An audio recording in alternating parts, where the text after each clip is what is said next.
गुरु द्रोणाचार्य ने अपने शिष्यों की शिक्षा पूरी होने पर हस्तिनापुर में एक रंगभूमि का आयोजन करवाया।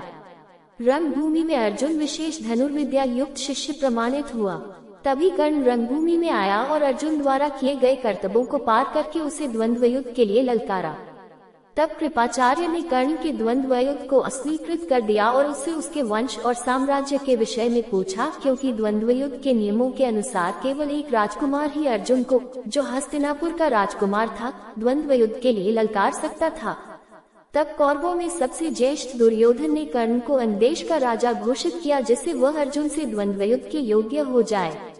जब कर्ण ने दुर्योधन से पूछा कि वह उससे इसके बदले में क्या चाहता है, तब दुर्योधन ने कहा कि वह केवल ये चाहता है कि कर्ण उसका मित्र बन जाए।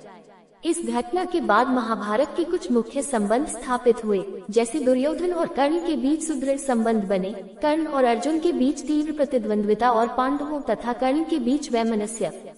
कर्ण दुर्योधन का एक निष्ठावान और सच्चा मित्र था। यद्यपि वह बाद में दुर्योधन को प्रसन्न करने के लिए द्यूत क्रीड़ा में भागीदारी करता है, लेकिन वह आरंभ से ही इसके विरुद्ध था। कर्ण शकुनी को पसंद नहीं करता था और सदैव दुर्योधन को यही परामर्श देता है कि वह अपने शत्रुओं को परास्त करने के लिए अपने युद्ध कौशल और बाहुबल का प्रयोग करे, न कि कुटिल चालों का।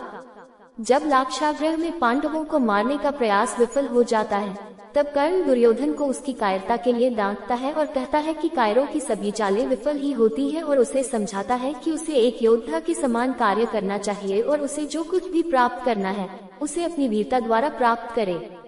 चित्रांगद की राजकुमारी से विवाह करने में भी कर्ण ने दुर्योधन की सहायता की थी। अपने स्वयंवर में उसने दुर्योधन को अस्वीकार कर दिया और तब दुर्योधन उसे बलपूर्वक उठा कर ले गया। तब वहां उपस्थित अन्य राजाओं ने उसका पीछा किया, लेकिन कर्ण ने अकेले ही उन सबको परास्त कर दिया। परास्त राजाओं में जरासंध, शिशुपाल, दंतवक्र, शल्य और रुक्मी इत्यादि थे। कर्ण की प्रशंसा स्वरूप जरासंध ने कर्ण को मगध का एक भाग दे दिया।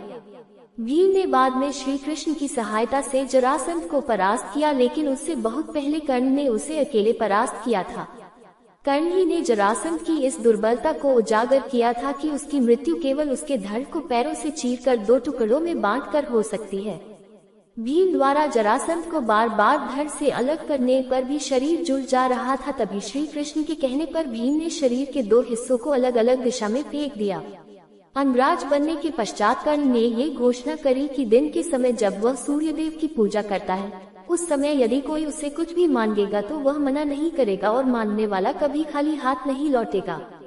कर्ण की इसी दानवीरता का महाभारत के युद्ध में इंद्र और माता कुंती ने लाभ उठाया।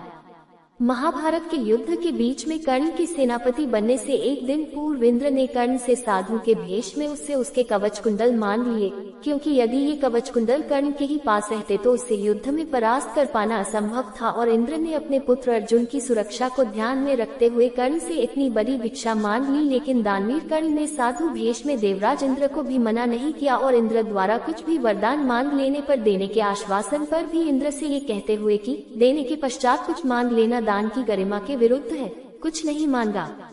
इसी प्रकार माता कुंती को भी दानवीर कर्ण द्वारा यह वचन दिया गया कि इस महायुद्ध में उनके 5 पुत्र अवश्य जीवित रहेंगे और वह अर्जुन के अतिरिक्त और किसी पांडव का वध नहीं करेगा।